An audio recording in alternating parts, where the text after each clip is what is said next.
Hello friends, welcome back to my channel. ഇന്ന് നമുക്ക് തക്കാളി ഉപയോഗിച്ച് നല്ല അടിപൊളിയായിട്ടുള്ളൊരു അച്ചാർ തയ്യാറാക്കി എടുക്കാം. ഇതുവരെയും ഈ ചാനൽ സബ്സ്ക്രൈബ് ചെയ്യാത്ത കൂട്ടുകാരുണ്ടെങ്കിൽ വേഗം തന്നെ സബ്സ്ക്രൈബ് ചെയ്തോളൂ. സബ്സ്ക്രൈബ് ചെയ്യുമ്പോൾ നിങ്ങൾക്ക് കൂടെ ഒരു ബെല്ലൈക്കൺ വരും. അതുകൂടി ഒന്ന് ക്ലിക്ക് ചെയ്ത് വെച്ചാൽ ഞാൻ വീഡിയോസൊക്കെ അപ്ലോഡ് ചെയ്യുന്ന സമയത്ത് നിങ്ങൾക്കത് മിസ് ചെയ്യാതെ കാണാൻ പറ്റും. So let's start. നമ്മുടെ തക്കാളി അച്ചാറിന് വേണ്ടിയിട്ട് ഞാനിവിടെ എടുത്തിരിക്കുന്നത് 5 തക്കാളിയാണ്. നല്ല ഒരു മീഡിയം സൈസ് തക്കാളിയാണ് ഞാൻ എടുത്തിരിക്കുന്നത്. ഇതെല്ലാം നമുക്കൊന്ന് മുകൾ ഭാഗമൊക്കെ ഒന്ന് കട്ട് ചെയ്ത് ക്ലീൻ ചെയ്തിട്ട് ചെറുതായിട്ടൊന്ന് കട്ട് ചെയ്ത് എടുക്കാം. അപ്പോൾ ഞാൻ 5 തക്കാളിയും കട്ട് ചെയ്തെടുത്ത് വച്ചിട്ടുണ്ട്. ഒരുപാട് ചെറുതാക്കേണ്ട ആവശ്യമൊന്നുമില്ല. അതാ കണ്ടോ, ഇതുപോലൊരു മീഡിയം സൈസിൽ കട്ട് ചെയ്ത് എടുത്ത് വെച്ചോളൂ. ഒരുപാട് ചെറുതാക്കേണ്ട ആവശ്യമൊന്നുമില്ല. ഇനി നമുക്ക് അടുപ്പിലോട്ടൊരു പാൻ വെച്ച് കൊടുക്കാം. ഇതിലേക്ക് നമുക്ക് ഓയിൽ ഒഴിച്ച് കൊടുക്കാം. നമുക്ക് ഏത് ഓയിൽ, റിഫൈനഡ് ഓയിലാണ് കൂടുതൽ നല്ലത്. വെളിച്ചെണ്ണയെക്കാട്ടിലും നല്ലത് ഏതെങ്കിലും ഒരു റിഫൈനഡ് ഓയിൽ യൂസ് ചെയ്യുക, അല്ലെങ്കിൽ പാം ഓയിലാണെങ്കിലും നല്ലതാണ്. അല്ലാന്നുണ്ടെങ്കിൽ മസ്റ്റാർഡ് ഓയിൽ, അതാണെങ്കിൽ വളരെ ടേസ്റ്റി ആയിരിക്കും. ഏത് അച്ചാർ ഇടുമ്പോഴും മസ്റ്റാർഡ് ഓയിൽ ഒഴിച്ചാൽ വളരെ ടേസ്റ്റി ആയിരിക്കും.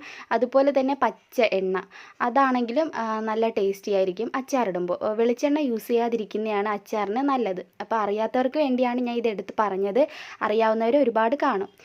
ഇനി നമുക്ക് ഒരു 10 മിനിറ്റെങ്കിലും ഇത് അടച്ച് വെച്ചൊന്ന് വേവിച്ചെടുക്കണം. നമ്മുടെ ഈ ടൊമാറ്റോസ് നന്നായിട്ടൊന്ന് വെന്ത് കിട്ടണം.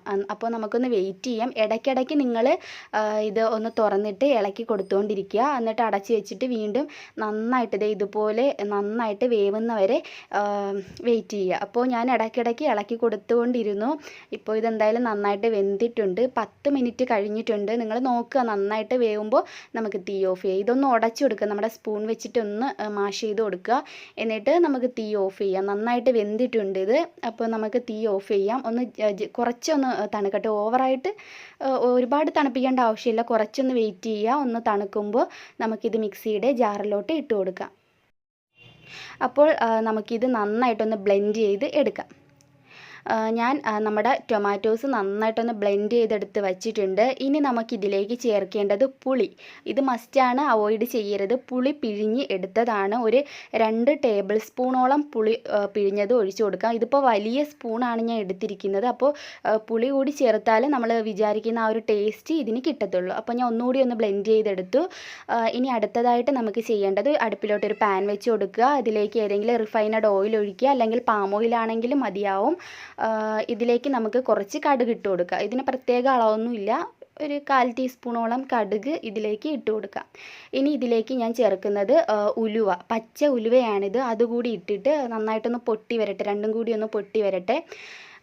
ഇനി നമുക്കിതിലേക്ക് കുറച്ച് കറിവേപ്പില കൂടി ഇട്ട് കൊടുക്കാം. കറിവേപ്പില കൂടി ഇടുമ്പോൾ നല്ലൊരു ഫ്ലേവർ കിട്ടും നമുക്ക്.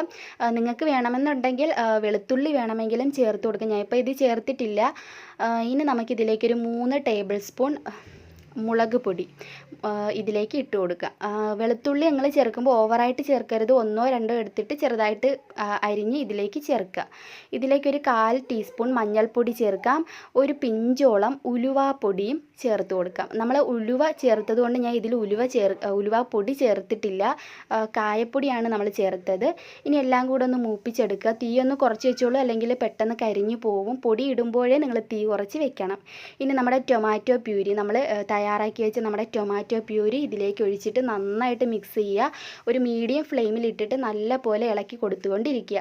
ഇതിൻ്റെ ആ വെള്ളമൊക്കെ നന്നായിട്ടൊന്ന് വറ്റി വരണം. ഇനി നമുക്ക് ഇതിലേക്ക് ആവശ്യത്തിന് ഉപ്പ് ചേർത്ത് കൊടുക്കുക. ഉപ്പ് നമ്മൾ അച്ചാറിന് പൊതുവേ കുറച്ച് കൂട്ടിയാണ് ഇടുന്നത് അല്ലേ. ഇനി ഞാൻ 1 ടേബിൾ സ്പൂൺ കൂടി പുളി പിഴിഞ്ഞത് ഒഴിച്ചിട്ടുണ്ട്. ഞാൻ ടേസ്റ്റ് ചെയ്തപ്പോൾ അത്ര പുളി കുറവ് പോലെ ഫീൽ ചെയ്തപ്പോൾ ഞാൻ 3 ടേബിൾ സ്പൂൺ പുളി പിഴിഞ്ഞതാണ് ചേർത്തത്. അപ്പോൾ ഞാൻ ഡിസ്ക്രിപ്ഷൻ ബോക്സിൽ എല്ലാ ഇൻഗ്രീഡിയൻസിൻ്റെ ലിസ്റ്റ് ഞാൻ മെൻഷൻ ചെയ്യാം. നന്നായിട്ടൊന്ന് ഇളക്കി കൊടുത്തുകൊണ്ടിരിക്കുക. ഇടയ്ക്കിടയ്ക്ക് അടിക്ക് പിടിക്കാൻ ചാൻസ് ഉണ്ട്. അതുകൊണ്ട് ഇടയ്ക്കിടയ്ക്ക് ഒന്ന് ഇളക്കി കൊടുത്തുകൊണ്ടിരിക്കുക.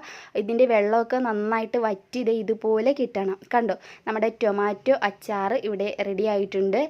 നല്ല ടേസ്റ്റിയാണ്. നമുക്ക് ചോറിൻ്റെ കൂടെയൊക്കെ കഴിക്കാൻ പറ്റിയ ഒരു അച്ചാറാണ്. അപ്പോൾ എല്ലാവരും ട്രൈ ചെയ്ത് നോക്കുക. വളരെ ടേസ്റ്റി ആയിട്ടുള്ളൊരു വിഭവമാണ്. ഇഷ്ടമായെങ്കിൽ തീർച്ചയായും ഇപ്പോൾ തന്നെ താഴെ കാണുന്ന ലൈക്ക് ബട്ടണിൽ ഒന്ന് അമർത്തി ലൈക്ക് ചെയ്തേക്കൂ.